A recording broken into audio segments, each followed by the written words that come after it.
Bismillahirrahmanirrahim. Assalamualaikum warahmatullahi wabarakatuh.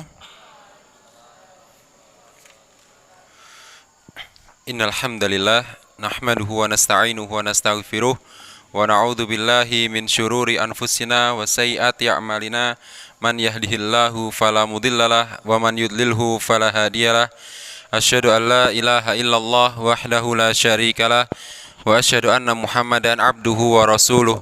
Qala Allah Ta'ala fi kitabil karim, ya ayyuhalladzina amanu taqullaha haqqa tuqatih wa la tamutunna illa wa antum muslimun wa ba'd. Fa inna asdaqal hadithi kitabullah wa khairul huda huda Muhammadin sallallahu alaihi wasallam wa syarrul umuri muhdatsatuha fa inna kulla muhdatsatin fid dini bid'ah wa kulla bid'atin dhalalah wa kulla dhalalatin finnari amma ba'd. Para santri sekalian yang semoga senantiasa dirahmati Allah Subhanahu wa taala. Alhamdulillah kita bersyukur pada Allah Subhanahu wa taala yang mana Allah Subhanahu wa taala telah memudahkan urusan kita dalam menuntut ilmu.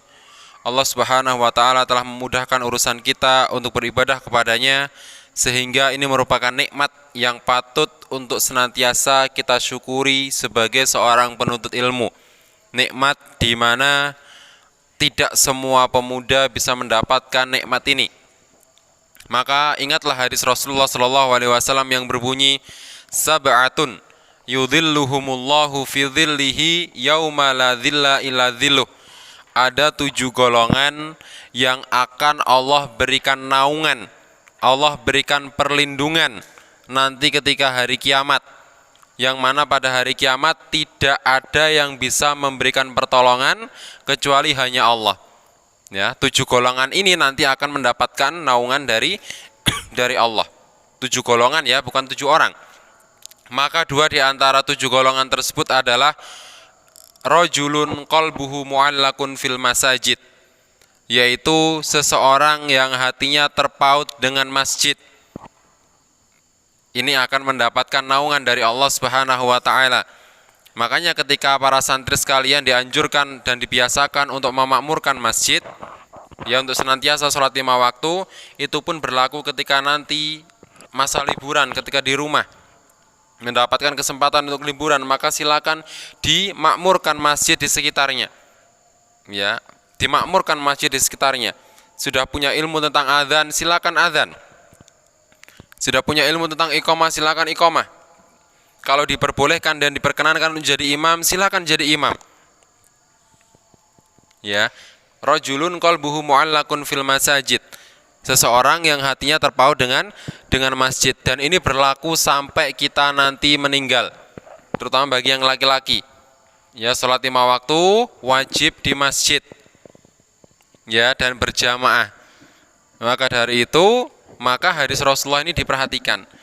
Adapun ya 2 di antara 7 golongan tersebut, salah satunya adalah wasyabun nasya'a fi ibadatillah, pemuda yang tumbuh berkembang beribadah kepada Allah.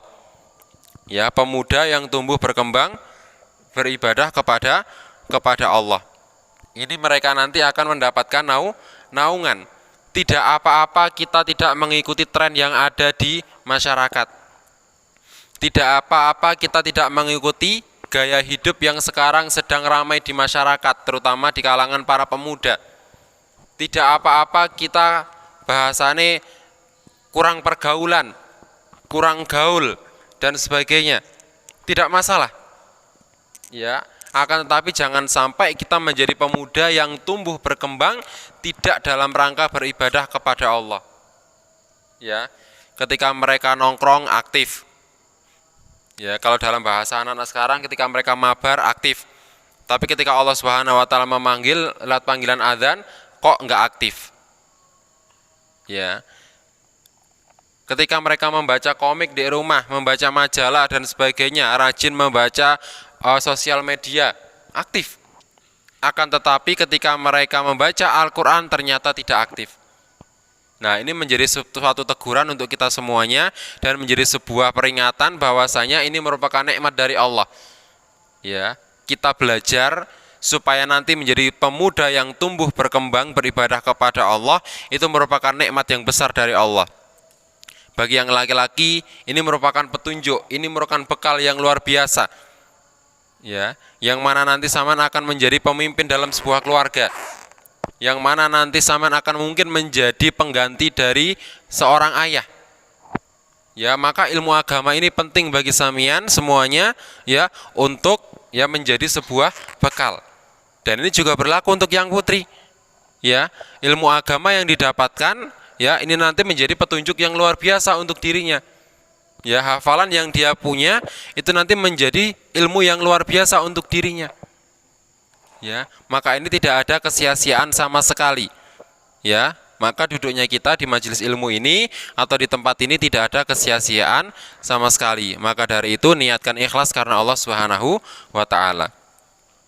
Dan insya Allah pada kesempatan hari ini ya jadwalnya adalah kajian tentang sirah.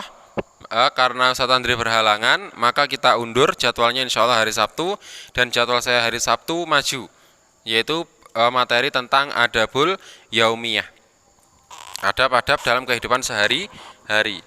Pada kesempatan sebelumnya kita sudah belajar sampai pada adab apa? Sunnah ketika minum, sunnah ketika bangun tidur, sunnah ketika makan, dan sunnah ketika minum. Ya, kita sudah belajar 3 adab dalam kehidupan sehari-hari. Kurang lebih ada mungkin 25 atau 20 adab. Ya, maka kalau kita laksanakan dalam kehidupan sehari-hari, itu bisa menjadi sebuah tambahan pahala untuk kita. Pahala amalan sunnah. Bangun tidur itu kebutuhan setiap hari. Ya, bangun tidur itu kebutuhan setiap hari. Tapi kalau kita bangun tidur mengikuti cara Rasulullah bangun tidur, maka bangun tidurnya kita berbuah pahala. Makan, minum juga merupakan kebutuhan kita sehari-hari. Maka ketika kita mengikuti cara Rasulullah dalam makan dan minum, ya, maka makan dan minum kita berbuah pahala. Ya, itu nilai plusnya sebagai seorang muslim. Makan dan minum kita berbuah pahala. Ya, apa saja ada bangun tidur kemarin? Yang pertama, mengusap wajah. Yang kedua, doa ketika bangun tidur. Ya, seburu-buru apapun ucapkan doa bangun tidurnya, dibaca, jangan lupa. Ya, yang ketiga, bersiwak jika ada. Yang keempat, beristinsar atau apa? Mengeluarkan air dari hidung. Ya, yang kelima, mencuci kedua tangan 3 kali. Ya, itu ada bangun tidur. Kalau adab makan, yang pertama, membaca tasmiyah atau ucapan bismillah. Yang kedua, makan dengan tangan kanan. Yang ketiga, makan dari makanan yang terdekat. Yang selanjutnya, membersihkan makanan yang terjatuh lalu memakannya. Ya, bagian yang kotor dibersihkan, dibuang, lalu yang bersih dimakan. Selanjutnya, makan dengan 3 jari, bukan 3 ruas. Kalau ruas itu ini. Ya, makan dengan 3 jari. Oke. Selanjutnya, apa? Duduk ketika makan. Selanjutnya, ya, makan dengan duduk sama. Apa? Ya, menduduki kaki kiri dan kaki kanan tegak. Ya, yang selanjutnya ada lagi. Sunnah-sunnah setelah makan apa? Oke, memakan makanan sisa di jari. Terus? Membaca alhamdulillah. Terus? Membaca doa setelah makan, jangan lupa. Ya. Oke. Kalau minum, adab minum. mengucap tasmiyah bismillah sama. Terus minum dengan tangan kanan, jangan tangan kiri. Terus bernafas di luar gelas ketika minum air, tidak boleh bernafas di dalam gelas. Terus minum sambil duduk. Ya, termasuk juga bernafas di dalam gelas itu kita tidak boleh meniup makanan atau minuman. Jadi kalau minuman atau makanan itu sedang panas, ya, atau baru kita ambil dari Magicom misalnya, kalau makanan ya panas, maka dihangatkan dulu, dibiarkan dulu. Begitu pula minuman. Ya, minuman biasanya kalau kita minum kopi atau teh atau susu, ya ditaruh di lepek dulu. Ya, supaya apa? Supaya panasnya menghilang. Ya, jadi nggak boleh ditiup, dibiarkan dulu. Ya, baru ketika menghangat, ya, atau nggak terlalu panas, bisa dinikmati, diminum, silakan diminum. Ya, jadi tidak boleh ketika kita minum sambil, termasuk ketika dilepek juga, dilepek misalnya nggak keburu, nggak boleh. Ya, ditunggu dulu, ya, sampai menghangat dan bisa diminum. Jelas sampai sini ya? Oke. Selanjutnya kita belajar sunnah-sunnah berkaitan dengan keluar masuk kamar mandi. Sunnah yang berkaitan dengan keluar masuk kamar mandi.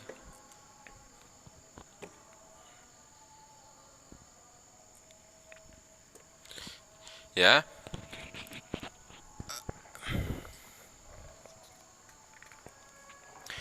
Ketika di kamar mandi perlu diperhatikan beberapa hal. Yang pertama, kamar mandi itu adalah salah satu di antara dua tempat yang paling disukai sama setan. Ya, ingat baik-baik.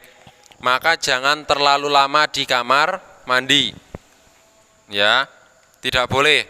Kecuali kalau memang ada hajat, misalnya buang air besar, ya agak sulit misalnya, atau mungkin sakit perutnya yang agak lama, ya, terus habis itu diteruskan dengan mandi, diteruskan dengan nyuci baju misalnya, tidak masalah.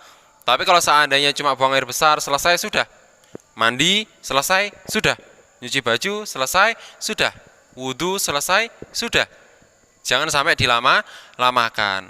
Ya, apalagi kalau seandainya di kamar mandi sambil bawa HP misalnya, kalau pas di rumah, ya sambil miring HP-nya, ya menamatkan satu game bisa sampai 1 jam 40 menit. Ya kan? Nah, maka dari itu dihindari. Ya.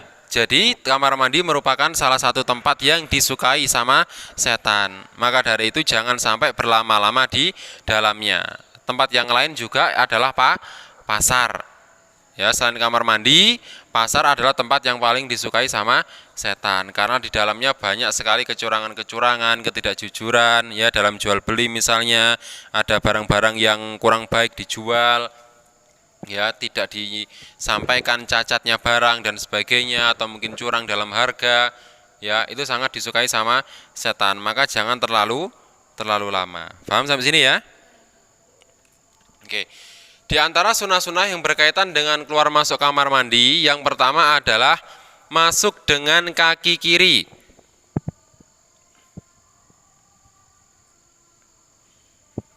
Masuk kamar mandi dengan kaki kiri.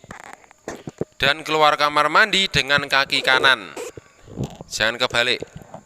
Ya. Masuk dengan kaki kiri dan keluar dengan kaki kanan.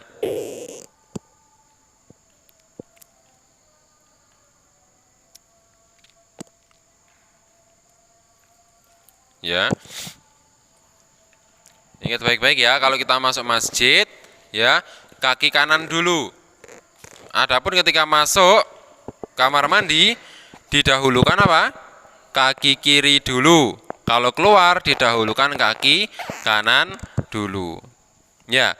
Yang kedua, berdoa ketika masuk kamar mandi. Berdoa ketika masuk kamar mandi. Ya, doanya sudah hafal ya. Allahumma inni a'udzubika minal khubusi wal khobais. Ini dihafalkan untuk yang belum hafal. Ya. Allahumma inni a'udzubika minal khubusi wal khobais. Allahumma ya Allah, inni sesungguhnya saya a'udzubika berlindung kepadamu minal khubusi dari setan laki-laki wal khaba'is setan perempuan. Ya, berlindung kepada Allah dari setan laki-laki dan setan perempuan. Ya, paham sampai sini ya? Nah, mungkin pernah di antara para santri mendengar bahwasanya di Al-Qur'an di dalam kamar mandi tidak boleh membaca doa atau membaca ayat. Ya, maka untuk menanggapi hal ini, sampean membacanya sebelum masuk kamar mandi, misalnya di depan pintu kamar mandi, baca doanya. Bismillah, Allahumma inni a'udzubika minal khubusi wal khaba'is, baru kaki kiri masuk, beraktivitas di dalam kamar mandi. Jelas sampai sini ya? Ya. Yang kedua, lalu ketika keluar dengan kaki kanan. Nah, yang ketiga sunah-sunahnya adalah berdoa ketika keluar kamar mandi. Berdoa ketika keluar kamar mandi dengan doa yang berbunyi Ghufranaka. Ya, Ghufranaka. Enak, pendek. Ya, Ghufranaka atau juga boleh Ghufranak. Ya, kafnya dimatikan, tidak masalah. Artinya adalah aku mohon ampun kepadamu ya Allah. Paham sampai sini ya? Dan yang keempat, tidak boleh berlama-lama di kamar mandi. Tidak boleh berlama-lama di kamar mandi. Paham sampai sini? Ya, jadi ingat baik-baik tata caranya. Kita berdoa dulu sebelum masuk kamar mandi. Ya Allah, bismillah, Allahumma inni a'udzubika minal khubusi wal khaba'is. Ya, lalu masuk dengan kaki kiri. Ya, di dalamnya beraktivitas di kamar mandi dan jangan lama-lama. Ya, setelah itu ya, keluar kamar mandi menggunakan kaki kanan. Baru setelah di luar mengucapkan doa Ghufranak. Paham ya?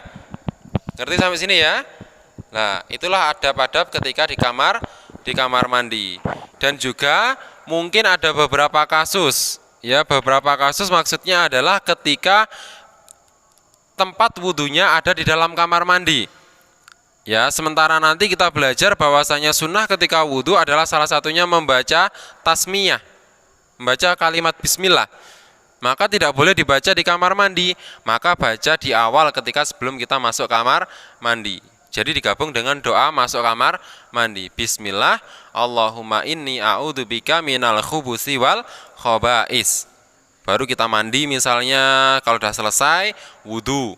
Wudhu nggak usah ngucap bismillah lagi, langsung cuci tangan, langsung kumur-kumur dan seterusnya sampai membasuh kaki.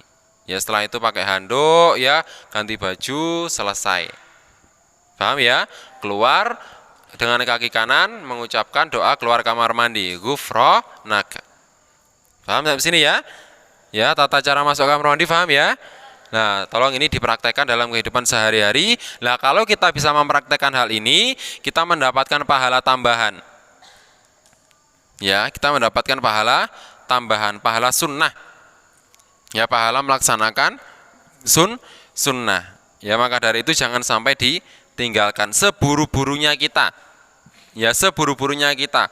Ya, misalnya sedang sakit perut terus mucuk dan sebagainya, teman kita belum keluar dari kamar mandi, kita wis ngene dan aduh wis ngempet-ngempet, terus teman kita keluar langsung jus.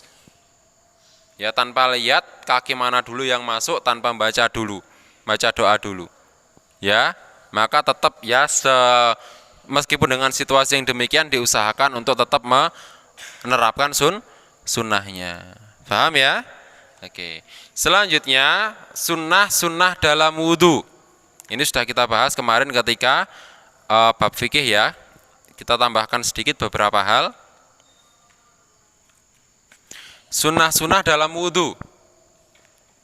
Ini juga masih berhubungan ketika di kamar mandi ya. Yang pertama mengucapkan bismillah. Ya, yang pertama mengucapkan bismillah. Yang kedua, membasuh kedua telapak tangan 3 kali. Membasuh kedua telapak tangan 3 kali.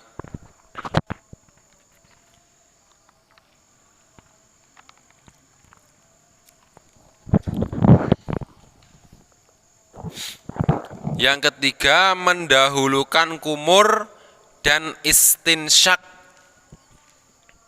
Ya, mendahulukan kumur dan istinsyak sebelum cuci atau membasuh muka.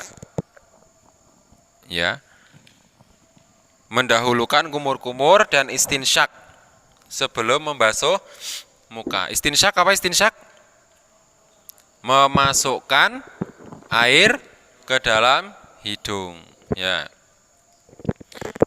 Mendahulukan kumur-kumur dan istinsyak sebelum membasuh muka. Yang keempat, istinsyak lalu istinsar.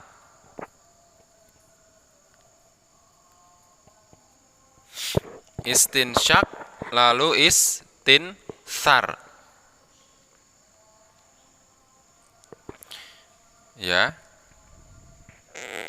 Yang kelima, bersungguh-sungguh dalam berkumur dan istinsyak. Bersungguh-sungguh dalam berkumur dan istinsyak. Jadi ketika kita wudhu, pas berkumur-kumur dan istinsyak harus bersungguh-sungguh, kecuali bagi yang berpuasa. Kecuali bagi yang berpuasa. Ya, jadi ketika kita berkumur-kumur harus kumur-kumur yang sungguh-sungguh, ya, supaya nafas kita atau bau mulut kita itu ya hilang. Berikut juga ketika istinsyak, ya, menghirup air itu dihirup yang sungguh-sungguh, ya, benar-benar masuk lalu bisa membersihkan bagian dalam hidung, kecuali pas puasa. Ya, kalau pas puasa jangan terlalu bersungguh-sungguh untuk kumur-kumurnya. Kenapa? Apa? Bisa masuk ke tenggorokan. Ya, nah ini nanti ya diperhatikan. Selanjutnya, menyatukan antara kumur-kumur dan istinsyak. Ya, menyatukan antara kumur-kumur dan istinsyak.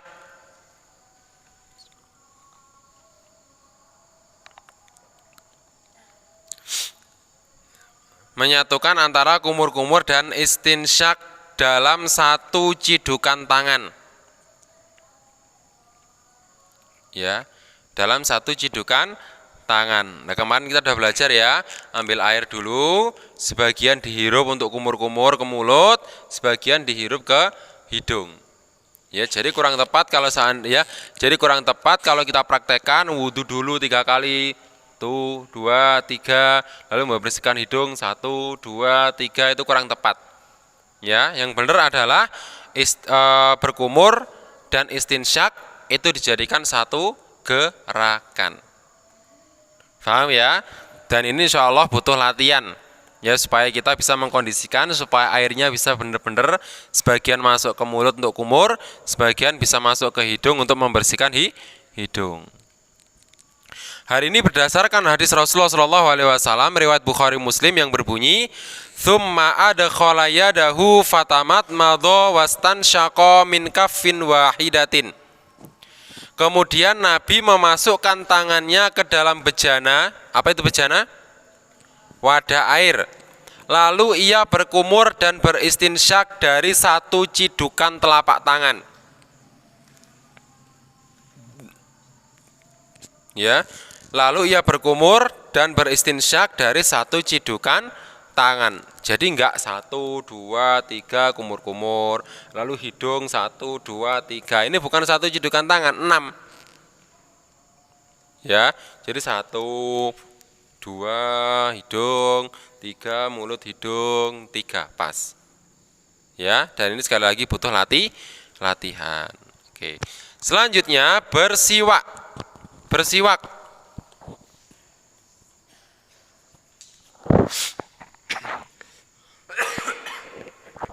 bersiwak.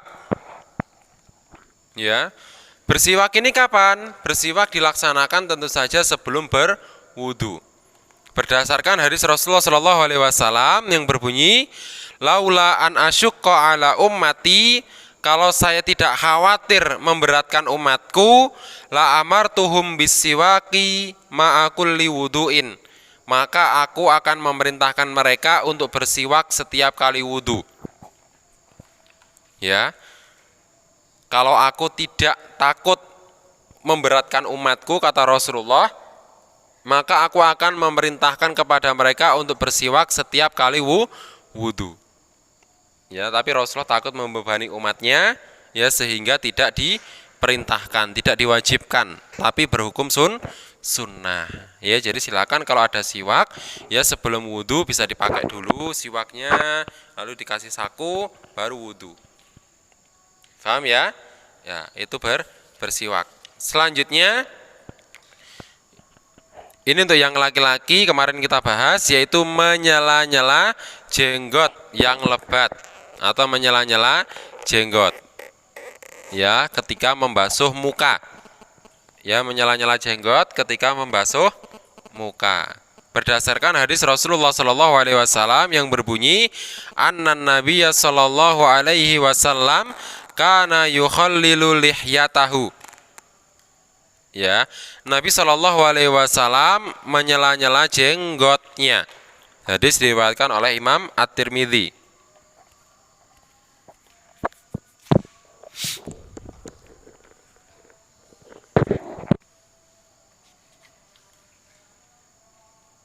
Ya. Selanjutnya, setelah menyela-nyela jenggot adalah mengusap kepala.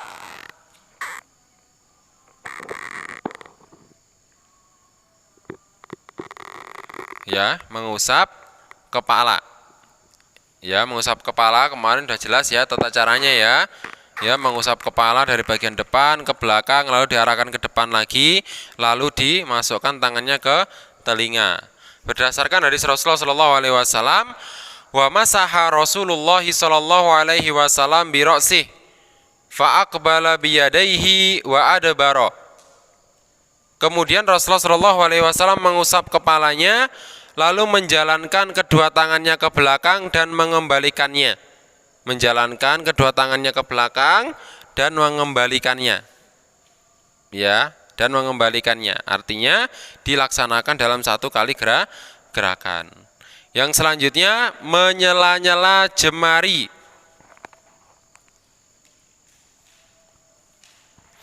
Menyela-nyela jemari, tangan dan juga kaki.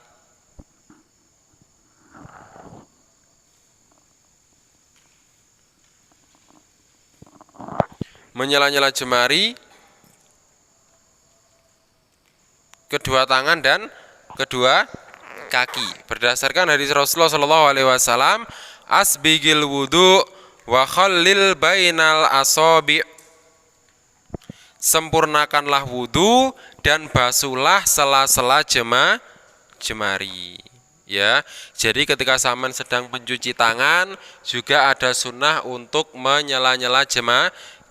Jemari tangan ini sela-selanya dibersihkan kanan dan juga kiri. Begitu juga ketika di kaki. Ya, bagian kaki juga dibersihkan sela-sela jemarinya. Selanjutnya, at-tayammun. Apa at-tayammun? Mendahulukan sisi kanan. Ini juga termasuk sunnah.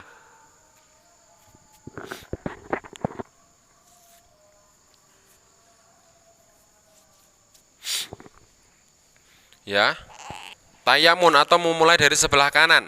Rasulullah Shallallahu alaihi wasallam bersabda, "Kana Rasulullah Shallallahu alaihi wasallam yu'jibuhu tayamun fi tana'ulihi wa tarajjulihi wa tuhurihi wa fi sya'nihi kullih." Perhatikan baik-baik bahwasanya Rasulullah Shallallahu alaihi wasallam menyukai untuk mendahulukan yang kanan. Ketika pakai sendal, ketika pakai sisir, ketika bersuci dan dalam segala urusan. Ya. Rasulullah suka mendahulukan sisi kanan. Ya, dalam masalah pakai sendal, dalam bersisir, dalam bersuci, dan urusan-urusan yang lain. Rasulullah mendahulukan yang kanan.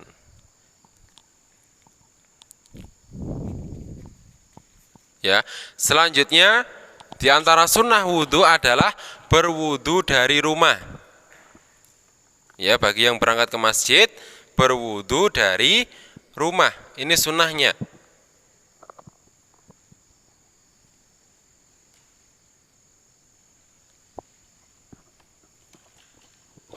Berdasarkan hadis Rasulullah SAW yang berbunyi, man tatahhara fi baitihi, barang siapa yang bersuci dari rumahnya, thumma masya ila baitin min buyutillah, ya, lalu berjalan ke salah satu rumah Allah, liyaqdiya faridatan min faraidillah, untuk melaksanakan kewajiban yang Allah wajibkan, kanat khutwatahu ihdahuma tahuttu khati'atan, maka satu langkah yang dijejakkan itu menghapus dosa, dan satu langkah yang lain wal ukhra tarfa'u darajatan, satu langkah yang lain mengangkat derajat.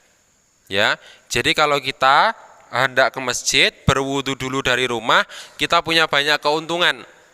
Jadi setelah berwudu, kita berjalan menuju masjid satu langkah, 2 langkah, 3 langkah, 4 langkah, dan seterusnya sampai menuju masjid.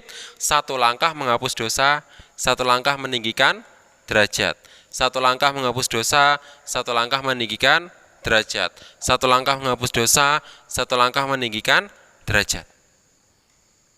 Banyak pahalanya. Ya, banyak pahalanya.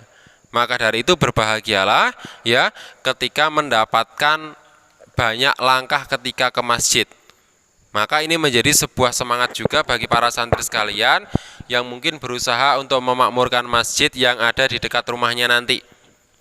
Ya, misalnya jarak antara satu masjid atau musola di rumah dia, misalnya jaraknya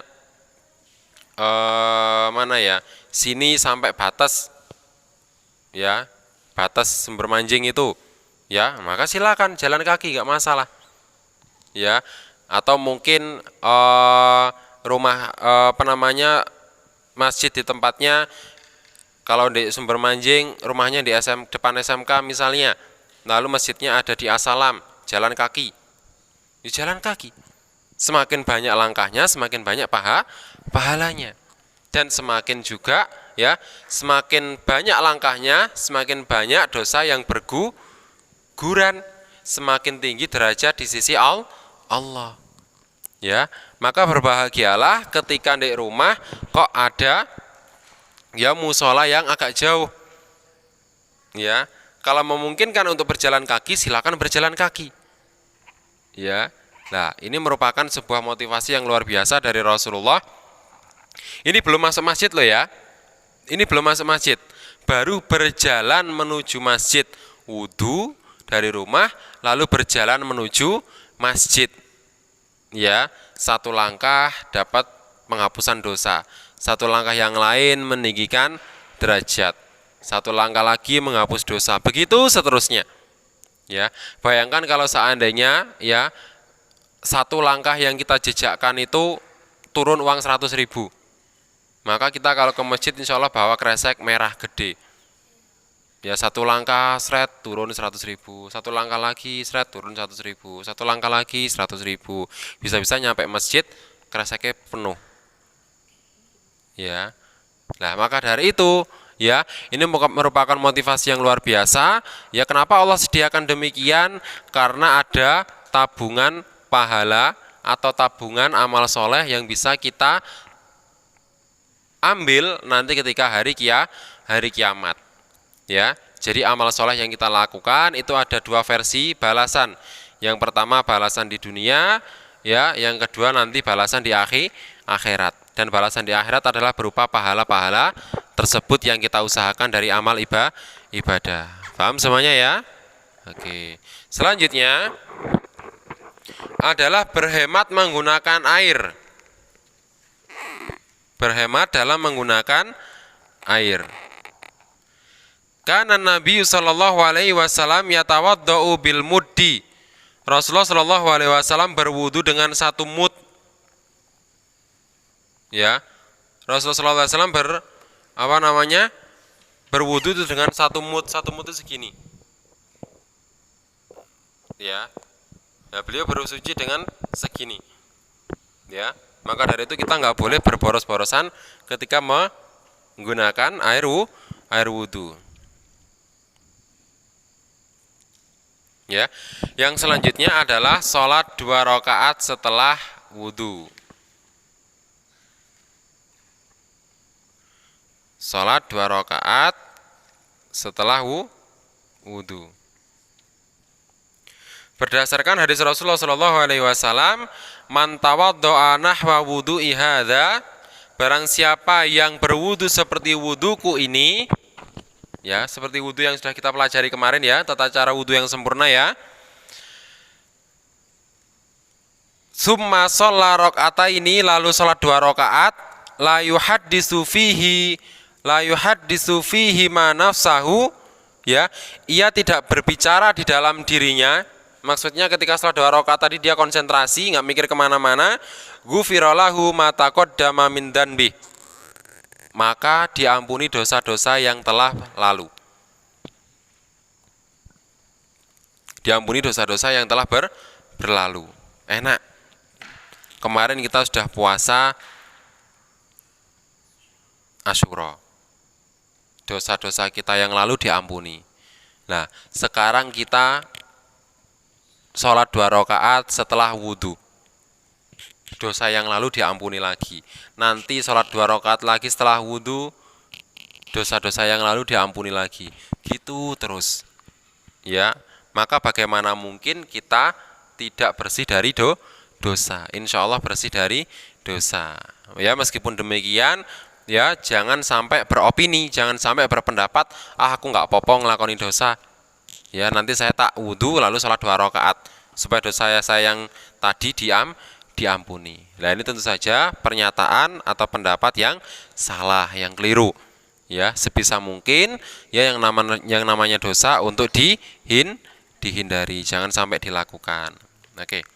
Itulah beberapa sunnah-sunnah yang terakhir ketinggalan. Menyempurnakan wudu. Ya, menyempurnakan wudu. Menyempurnakan wudu maksudnya bagian tubuh yang harus dibasuh dengan sempurna. Ya, sebagaimana kita katakan kemarin ketika membasuh wajah, ya, harus rata sampai basuhan ke sudut-sudutnya. Jangan sampai membasuh wajah seperti iklan facial foam. Ya, atau ketika membasuh tangan, sikunya harus sampai dibasahi. Begitu pula ketika basuh kaki, ya, basuh kaki sampai mata kaki termasuk di atasnya tumit, ya, itu juga harus dibasuh, ya, paham sampai sini ya. Nah, ketika membasuh kepala juga yang rata airnya, jangan gara-gara rambutnya habis dipomet, rambutnya habis sampoan wangi, wudu nggak mau dibasahi rambutnya, ya, ketika membasuh kepala cuma gini tok, set gini tok, nggak diginikan, nggak diteken, nggak diratakan, gini seret, ya, diginikan, ya, lah ini nggak tepat, ya, apalagi yang setiap hari kayak gini, ya, lah ini tolong diperhatikan baik-baik, paham semuanya ya. Nah, jadi harus menyempurnakan wudunya.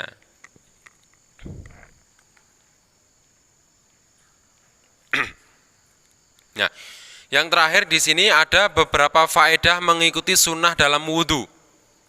Faedah dalam mengikuti sunnah dalam wudu.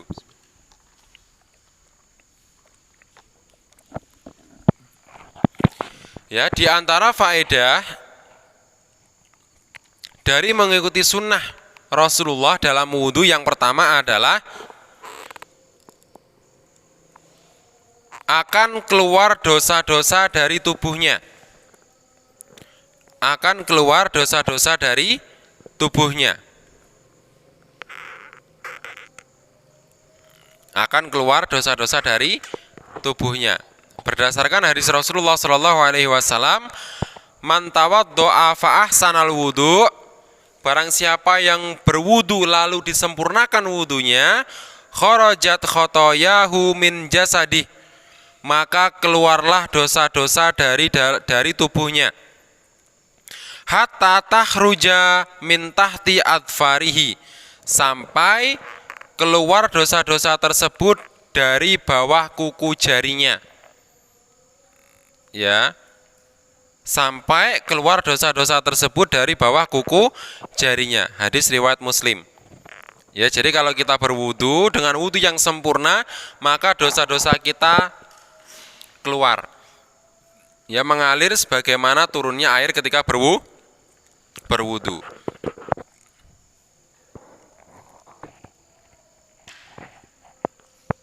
Yang kedua, akan mendapatkan surga dan dosanya diampuni. Akan mendapatkan surga dan dosa-dosanya diampuni.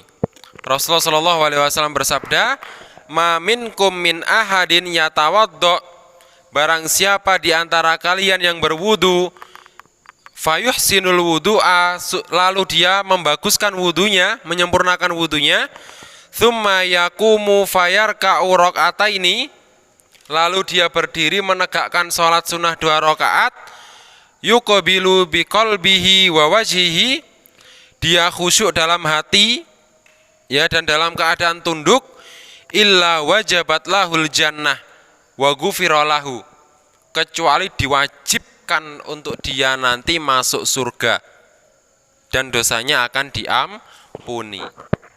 Ya, nggak usah diwajibkan, disuruh masuk surga kita udah seneng. Lah ini diwajibkan untuk masuk surga, wajib masuk surga hukumnya. Bondonya apa? Modalnya apa? Wudu, dengan wudu yang sempurna. Setelah itu sholat sunnah 2 rakaat setelah wudu. Ya, maka orang yang bisa menjaga hal ini akan diwajibkan, kata Rasulullah dalam hadis Muslim, untuk masuk surga dan dosanya yang lalu akan diampuni. Siapa yang nggak pengen demikian? Ya, maka dari itu berbahagialah, karena insya Allah para santri sekalian termasuk golongan syabun, pemuda, wa nasya'a fi ibadatillah, yang mana mereka itu ya tumbuh berkembang dalam rangka beribadah kepada Allah. Maka silakan diperbanyak amal-amal soleh tadi, ditambah dengan sunnah-sunnah tadi. Ya, diterapkan sunnah-sunnah yang sudah dipelajari. Karena apa? Balasannya pahala. Pahala yang terbesar apa? Surga. Ya, jangankan masuk surga, wajib masuk surga. Mek bondo wudu, mek bondo sholat 2 rakaat setelah wudu. Maka jangan dilewatkan. Udah, nggak usah ngurusi wong liya, nggak usah ngurusi orang lain. Saya ngurusi diri saya sendiri. Saya pengen masuk surga. Terapkan sunnah tadi. Paham sampai sini ya? Oke. Insya Allah itu tadi sunnah-sunnah yang berkaitan dengan wudhu. Insya Allah menjadi ilmu yang bermanfaat untuk kita. Ya, ingat bahwasanya tuntutan kita sebagai seorang penuntut ilmu ya adalah berilmu. Setelah berilmu dituntut untuk apa? Beramal. Ya, mari diamalkan ilmu yang sudah kita dapatkan barusan, ilmu-ilmu yang berkaitan dengan sunnah Rasulullah. Insya Allah kita lanjutkan di pertemuan yang akan datang. Kita akhiri doa rahmatul majelis. Subhanakallahumma wa bihamdika, asyhadu an la ilaha illa anta, astaghfiruka wa atubu ilaik. Assalamualaikum warahmatullahi wabarakatuh.